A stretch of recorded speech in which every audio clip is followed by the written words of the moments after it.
안녕하십니까. 뉴욕일보 뉴스포커스입니다. 관광차 맨해튼을 찾은 한국인 30대 여성이 23일 거리에서 흑인 남성으로부터 흉기 공격을 받았습니다. 뉴욕 총영사관에 따르면 23일 오전 11시 30분께 한국인 Y씨가 맨해튼 42번가 공공도서관 바로 옆 브라이언트 파크에서 나오다 뒤쫓아온 흑인 남성이 휘두른 흉기에 맞아 팔을 다쳤습니다. 오른팔 두 곳을 흉기에 찔린 Y씨는 맨해튼의 벨브 병원에서 치료받고 있으며 곧 퇴원할 수 있을 것으로 알려졌습니다. 총영사관 관계자는 의식이 있고 생명에는 지장이 없으며 한국으로 돌아가기를 희망하고 있다고 말했습니다. 총영사관은 하루 이틀 내에 Y씨가 귀국할 수 있도록 지원할 방침입니다. Y씨는 유엔이 정한 제1회 요가의 날인 22일을 맞아 일행 3명과 함께 지난 13일 뉴욕에 왔고 28일까지 머물 계획이었던 것으로 전해졌습니다. Y씨는 브라이언트 파크에서 요가 수업을 마치고 나오다 공격을 당했습니다. Y씨를 공격한 사람은 프레데릭 영이라는 흑인 남성으로 마약 전과가 있는 것으로 알려졌습니다. 한편 뉴욕 경찰은 이번 사건이 아시아 여성을 대상으로 한 무분별한 증오 범죄가 아닌지 수사 중에 있습니다. 앞서 지난 10일 맨해튼 대로에서 아시아계 여성이 흑인 남성이 휘두른 둔기에 맞는 등 최근 아시아 여성을 대상으로 한 묻지마 폭행이 자주 일어나고 있습니다. 33대 뉴욕 한인회가 21일 플러싱 금강산 연회장에서 정기총회를 갖고 뉴욕 한인회 33대 모든 활동을 공식적으로 마감했습니다. 이날 보고된 33대 뉴욕 한인회 결산 보고에 따르면 33대 사무국의 경우 수입은 109만 3천여 달러, 지출은 104만 7천여 달러, 잔액은 4만 5천여 달러로 나타났습니다. 회관의 경우 수입은 96만 8천여 달러, 지출은 88만 9천여 달러, 잔액은 7만 8천여 달러로 보고됐습니다.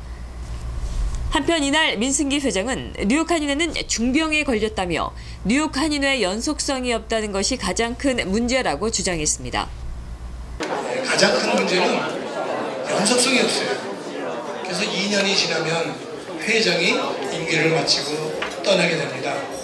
임기를 마치고 떠날 때 부회장들은 다 함께 떠나죠. 그리고 사무국 직원들도 거의 대부분이 떠나게 됩니다. 그 다음에 이사회가 70명 가량 있는데 그 이사들도 회장이 떠날 때 다 떠납니다. 그래서 새로운 회장이 들어오면은 또 새롭게 구성을 해서 일을 하게 됩니다. 그래서 55년의 노하우가 쌓여있지 않고 2년마다 항상 새롭게 한인회가 시작되기 때문에 연속성이 없다는 게 대단한 문제입니다. 지금 현재 뉴욕 한인회관의 실태를 한인사회가 알아야 돼요. 이게 6층짜리 황금덩어리가 아닙니다. 왜냐하면 살 때부터 문제가 있는 부분을 저희들이 기획을 했어요. 그래서 그 문제가 있는 한인회관 그 건물이 아직도 그대로 이어지고 있습니다. 아주 불치병에 걸려있기 때문에 이 불치병에 걸려있는 것을 한인사회에 알아야 됩니다. 이게 6층짜리 황금덩어리가 아니라는 것을 인식하고 저는 그래서 만약에 내가 죽더라도 여러분들이 뭘 해주셔야 되냐면요, 우리 임원들이 다 알고 있어요. 한인회관이 지금 어떤 문제를 갖고 있다는 걸 다 알고 있습니다. 그분들을 도와서 한인사회에 지금 뉴욕 한인회관이 어떻다는 걸 다 알려야 돼요. 다 알리고 뭘 정하셔야 되냐면 뉴욕 한인회관을 그냥 이대로 놔둘 거냐 아니면 뭔가 변화를 가질 거냐, 이걸 정해주셔야 됩니다. 정하는 거는 한인 회장이 정해서는 안 돼요. 이게 그 국민하고 이제 얘기하지만 한국에서는 국민적 공감대가 있어야 되는 거죠. 국민이라고 우리는 얘기하면 우리 한인 사회에서 공감된 그런 공론이 있어야 됩니다. 그래서 뉴욕 한인회가 이대로 그냥 놔두자. 그럼 놔두는 거예요. 근데 이거 한인 회장이 또 우리 뉴욕 한인회 임원들이 그냥 놔두자.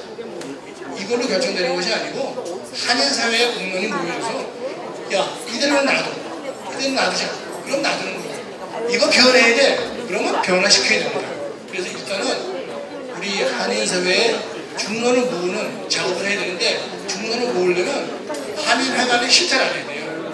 그래서 실태를 알리고 그 다음에 뉴욕 한인회관의 현실이 지금 이럴 때 이거 어떻게 해야 되냐, 이걸 그냥 이대로 갈 거냐, 뭔가 간다 그러면 가야 돼요.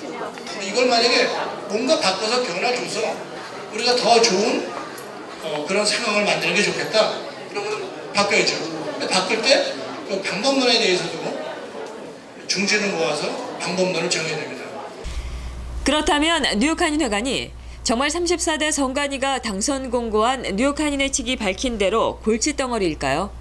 이날 한인회 측은 현 시대 터무니없게 적은 수익이 나고 있는 회관이 현재는 주변이 부동산 붐으로 시세가 올랐지만 이때가 지나면 또다시 가격이 떨어질 수 있다며 지금이 한인회관이 한일사회에 공헌할 수 있는 시기임을 강조하기도 했습니다. 뉴욕 한인회관이 단지 건물 가치와 수익 여부로만 판단될 수 있는 것인지 여러분은 어떻게 생각하십니까? 34대 한인회 결산 보고가 있던 날 34대 성관이가 당선 공고한 뉴욕 한인회 측이 밝힌 뉴욕 한인회관에 대한 설명입니다. 근데 건물 전체 면적은 43,000 스퀘어피트고요. 한 층에 7,000 스퀘어피트 정도 돼서 6층을 소유하고 있습니다. 그래서 현재 1층은 최근 재작년 2012년에 입주가 돼서 1층은 임대가 상가로 임대가 되어 있고요. 그 다음에 나머지 2층부터 5층까지는 대부분이 다 주거로 있습니다. 근데 문제는 이제 저희 뉴욕 한인회관은 많은 분들이 렌트 컨트롤로 알고 계시는데 뉴욕 한인회관은 렌트 컨트롤이 아니라 렌트 컨트롤은 2차 대전 이후에 주거난으로 인해 가지고 맨하탄 지역의 주거지를 이제 빈민들이 살 수 있도록 렌트를 컨트롤하는 법안이고요.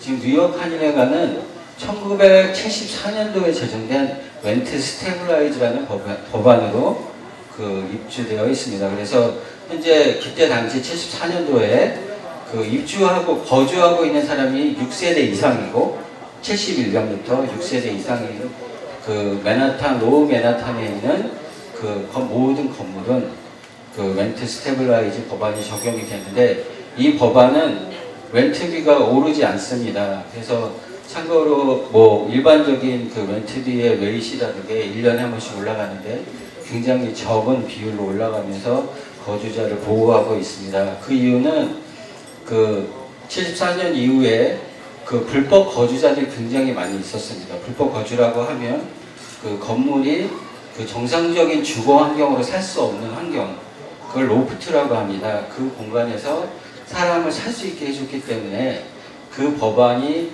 사람들이 살 수 있는 과정을 만들어서 그런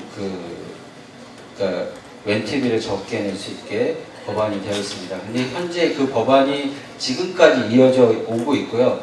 그때 당시에 한번 렌트 스테블라이즈를 정해지면 모든 테넌트가 다 나가고 건물을 새로 짓지 않는 한 렌트 스테블라이즈에서 벗어날 수 없습니다. 근데 최근 저희 뉴욕 한인회가 요즘 많이 떠오르는 첼시 지역에 위치하고 있는데요. 이 지역에 개발 붐이 일어났습니다. 대표적 큰 이유는 맨하탄에 침체되어 있던 경기를 회복하겠다고 은행 이자율이 떨어짐으로 인해 가지고 개발자라든지 그런 투자가들이 이제 참여하면서 첼시 지역이 새로 부상하는 맨하탄의 주요 지역이 되고 있습니다. 근데 문제는 항상 매번 그랬지만 건물의 밸류를 정할 때는 땅의 밸류와 그 다음에 건물에 들어오는 수익의 밸류를 가지고 건물 밸류를 정하는데 현재 그렇게 한인회관을 정할 경우에는 1,000만 불이 안 됩니다.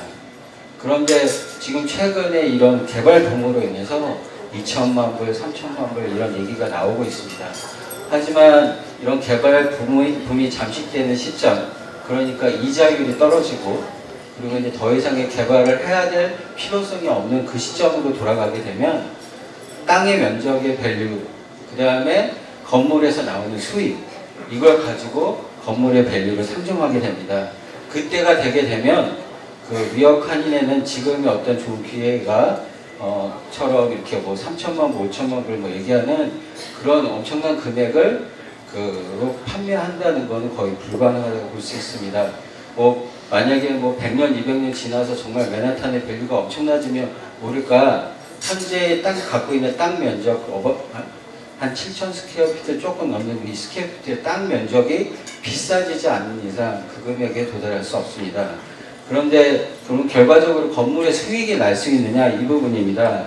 지금 2층부터 5층은 다 렌트 스테빌라이즈고 그 대부분이 렌트 스테빌라이즈 환경에서 여기에 보면 지금 2,000 스퀘어피트면은 맨하탄에서 보통 5,000불에서 6,000불까지 받을 수 있습니다. 근데 지금 입주자가 얼마를 내고 있냐면은 제일 적게 내는 사람은 977불이고요. 많이 내는 사람은 1,300불 정도 내고 있습니다.